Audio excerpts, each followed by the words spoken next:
Basta dubbing ang pinag-usapan.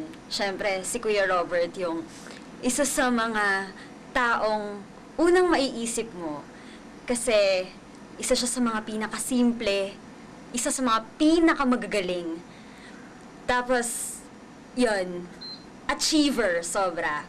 Congratulations, Kuya Robert. Merry Christmas. Sobrang congrats. Oy, Robert, congratulations. Alam mo, nabilib talaga ako nung simula pa lang nung kinakausap mo tungkol sa mga kontrata. Tapos, siyempre nabilib talaga ako kasi bahay at lupa yung pinag-uusapan. Kaya parang, sabi ko, tangina, idol ko talaga si Robert. Galing na mag-dub, galing pa sa pera.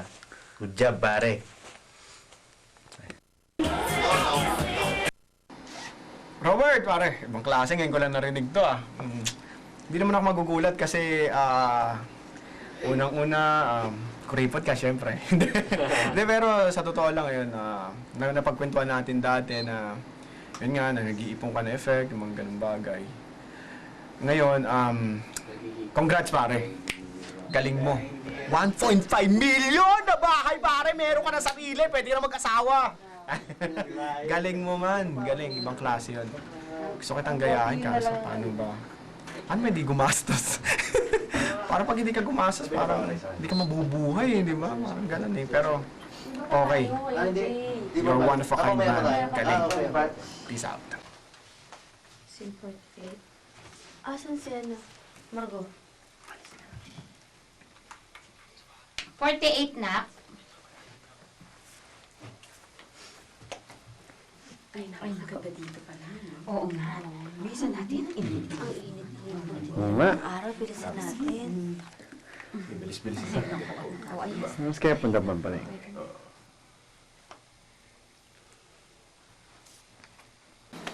Direk. Ano, Direk? Yan si Direk Ryan. Director ng Andersen, Christian Andersen. At ito si Pink. Crowd po, crowd. Pasok. Sino ba yan? Ano mo gusto mong Tingnan mo, napakaganda talaga niya. Talaga? Ikaw talaga.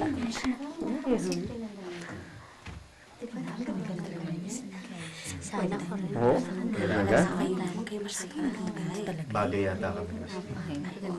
Sinasabi Sa tingin ko, Ganda si Miss Lee. nararapat kami sa isa't isa. Ano naman yung ano? Ha? Nasaan si Papa? Gandang lalaki to. Pag napansin ako ni Wala Miss si Lee, Papa? Si Papa. Andun lang. walang kaduda-duda. Nakita ko dyan. Doon sa bahay? Sige, kape. Hintay si Tay. Ganun kape ba? Para? Tape kasi Ikaw pa regalo na Na? Ay, pero 8.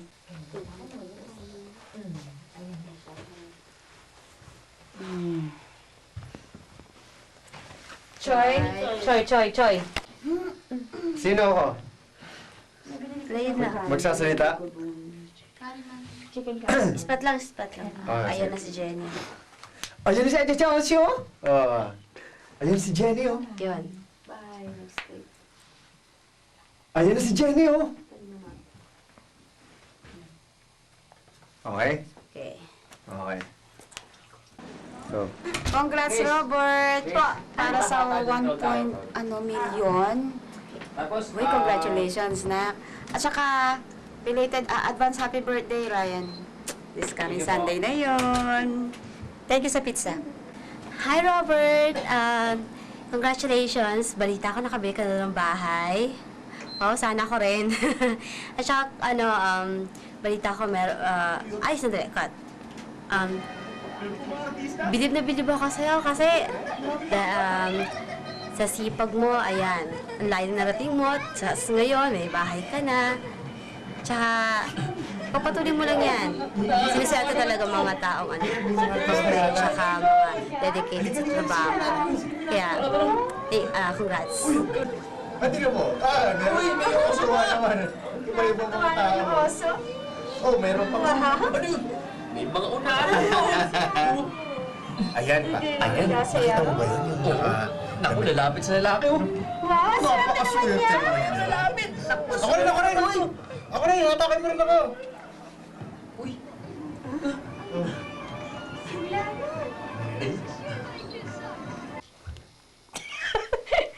Kay Robert, believe ako sa taong yan. Yan yung ang tawag dito, ginagaya ko ng Episode 1. ay, ano yun? Welcome to the first episode of People Support. Teka muna.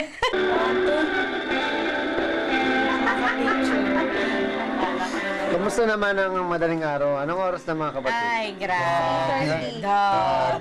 Dabi! Alas 3 na madaling araw at dito nakatira ang mga dabbers. Ito, isa tong adik. Hanggang ngayon, buhay pa. Oh, yun. Inga? Si Robert, hanga ako sa kanya dahil malihim yan tao pero hindi mo alam na sa ginagawa niyang yon meron pala siyang ginagawa na para sa sarili niya, para din sa pamilya niya. At saka, masyadong matipid talaga yung tao ngayon. Talagang ultimum centimo talagang tinitipid niya. Which is nakatulong naman sa kanya. Para sa amin, marami siyang ginawa sa amin, marami siyang naitulong, marami siyang naiambag, lalo sa industriya ng dubbing. Natutuwa ako sa kanya dahil sa kabila ng sinasabi nilang dubber lang kami, nagawa niya pa rin yung matupad yung pangarap niya. Nakapag-ipon siya, sininop niya lahat ng mga pera o sentimo na kanyang talagang pinagpapaguran. Hanggang sa ngayon, hindi lang siya basta dubber na at hindi din siya basta tulad na nagsisimula pa kami ng estudyante pa lang. Ngayon, meron na siyang talagang dream house. At hindi lang basta dream house. Talaga namang masasabi mong pangmayaman talaga yung nabili niyang bahay ngayon. Kaya, kay Robert, saludo kami. Saludo ako sa'yo at saludo kami para sa'yo. Sana, tupad mo pa lahat ng mga pangarap mo. Good luck sa'yo, pre. Si Robert? Ano yun eh? Dahil si Robert, masipag na tao yan, tiyaga, at wala akong masabi dyan. Sa pakikisama, okay yan. Lalo na sa trabaho. Willing yan magpuyat mula umaga hanggang kinabukasan ng umaga para lang makatapos sa dubbing. Pero, syempre, pag sabit at merong schedule na iba, marating na maaga yan. At hindi na-late yan. So, siguro, ano lang, dapat lang sa kanya na bigyan ng award. But anyway, Bert, congratulations. Nandito lang ako, nandito lang kami palagi para supportahan ka kung ano man ang naitutulong namin. Bibigyan namin yan. Congratulations. Kahit ano lang. Robert, congratulations. Ang sipag mo kasi magtrabaho eh, kaya alam mo yun, nakukuha mo talaga kung ano yung gusto mo. So, tuloy-tuloy mo lang yan. Tsaka alam ko naman, wise ka sa lahat. Sa schedule, sa dubbing, tsaka sa pera, sa lahat. Tsaka, mabait kang kaibigan. Congrats. Tsaka good luck. Congratulations po kay Robert. Pili mo talaga, idol kita. Basta palagi kang nadasal kay Jesus para sa sweltahin ka palalo.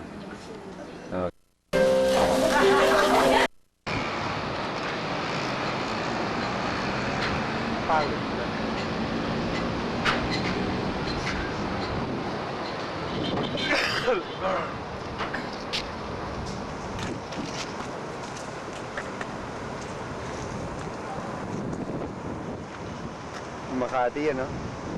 Alam mo Makati? Yan, sir. Makati ba yan? Yes. Grabe, nakakasilaw.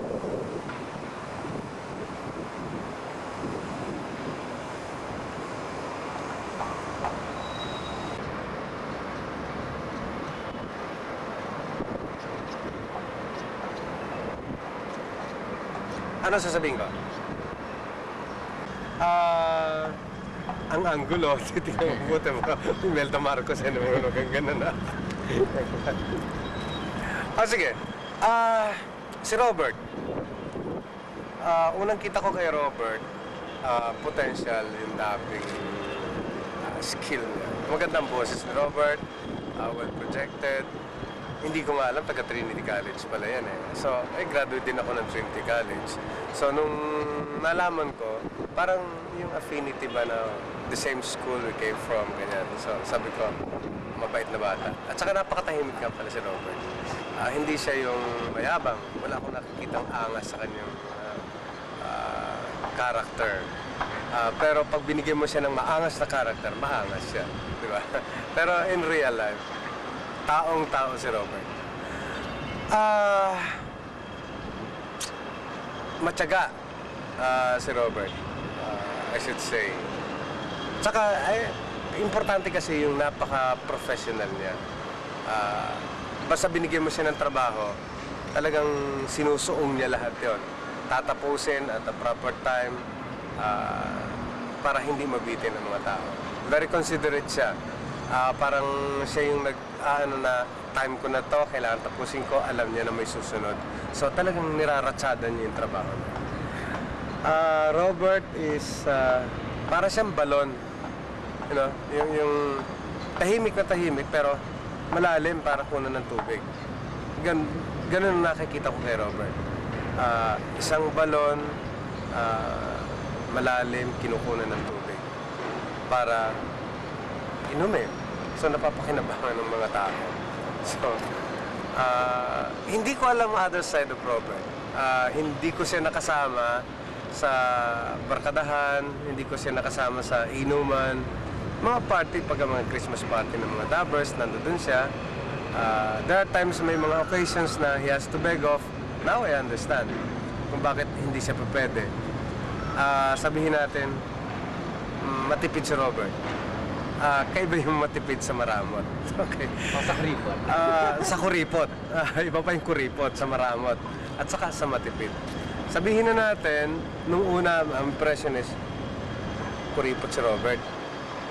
Pero, yung pala, meron siyang pinaghahandaan. So, yung pagiging kuripot, o yung pagiging matipid, hindi rin naman disadvantage pa sa isang tao kasi meron siyang pinaglalaanan. Kaya kung lahat sana ng mga dabbers ang mentality tulad ni Robert, from 1998 to year 2006, you'll come up with a good house worth 1.5. All from dabbing. Congratulations, Robert. I love you.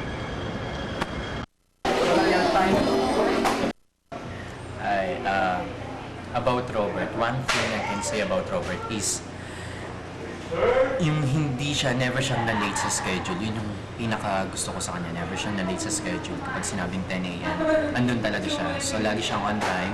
Alam niya kung paano niya i-schedule yung lahat ng trabaho niya.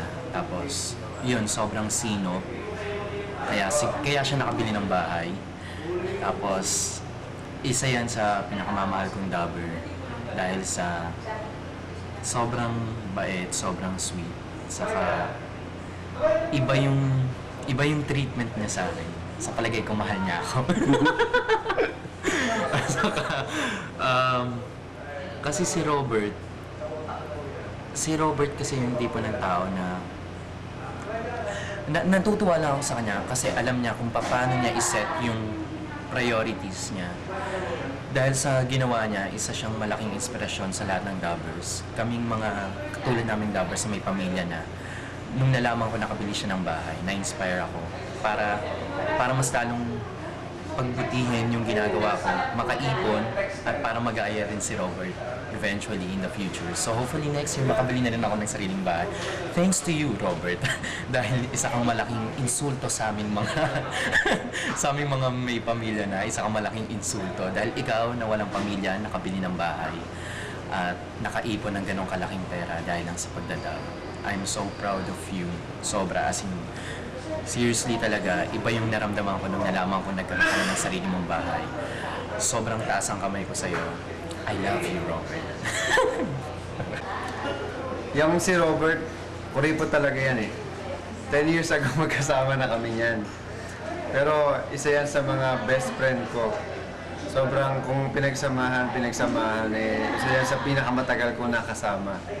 At kung ikukwento ko sa inyo kulang ang isang buong maghapon. So, ang masasabi ko lang talagang inspirasyon si Robert sa lahat ng mga dubbers, na aspiring dubbers din, kasi isa siya sa mga pinakakilala. Lahat na yata ng studio pinasok niyan. Walang studyong hindi kakilala yan. Yan ang sindikato.com, lagarista kumbaga. Ibang klaseng tao to, kaya nakabili na sariling bahay.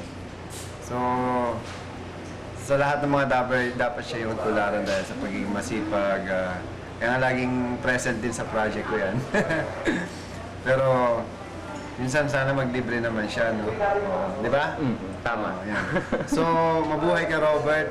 Talagang, at least nandito naman kami mga kaibigan mo, si Jay. So ako ng mukha. Taray. Ilang memory yan? Ilan? Ano to? Big ba? Mini DV. Thank you. Tagal ko na alam yun. Oh, Ara, may sleeping bag ka na naman. Saan galing yan? Saan galing yan? Hindi ko makontento sa tulog mo. Saan galing yan? Kupal. Saan galing yan? Sleeping bag mo. Yun, no? Gamit ang Baltic X. Lumaban si Beat kay Brunei. Pero dahil sa mga pangyayaring hindi inaasahan, hindi na magawa pang ibigay ni Beat ang huli ng tira. Okay. 30 minutes. 25 minutes. Sige.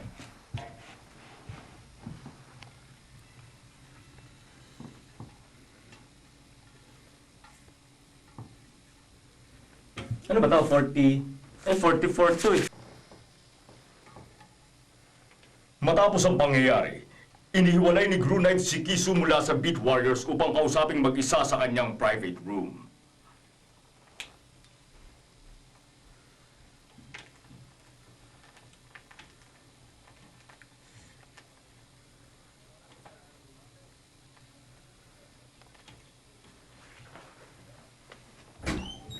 G, doon ba sa ano? Grunite daw. Ha? Doon ba sa BPI pwedeng mag-park doon? Pagkagabi? BPI? Oh, sa amin? Oo.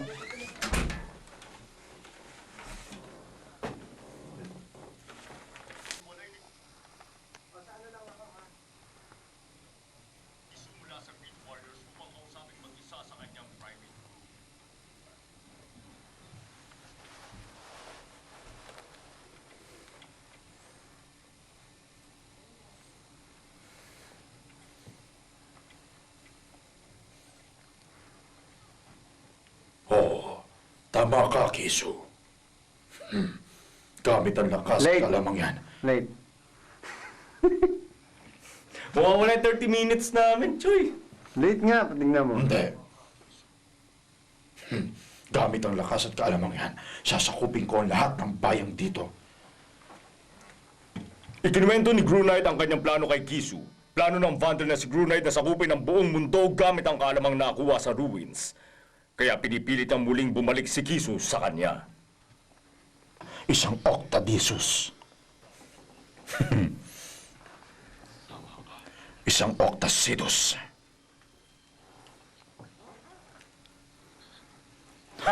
Ay. Tingnan pa rin kita ng buong buo kapag pumayag ka sa mga kagustuhan ko. Nagkakaintindihan pa tayo.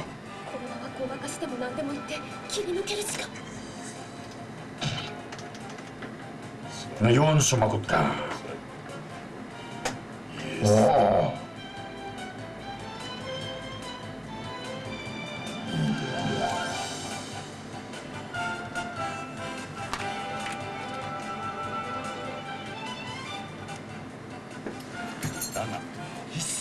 Narrate!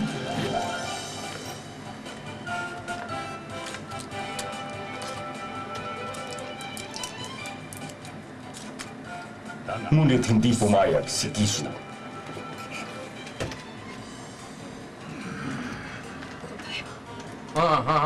R.E. Easy. Baka na mga natin. Oo, doon na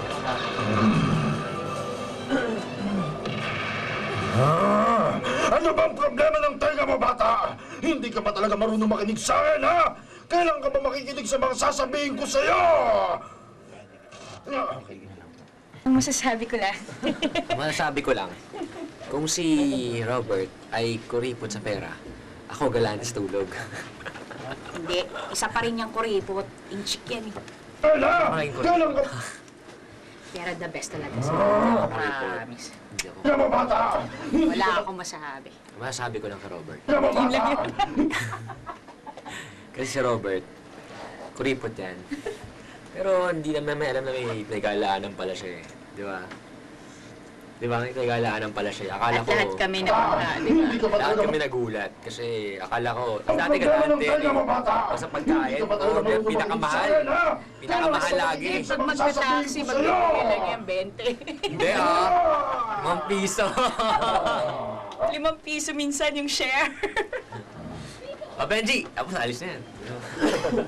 Yun. Pero galing si Robert. Pero kay si Robert, kay Sama. Ayan, nandito na kami ngayon sa Enchanted Kingdom at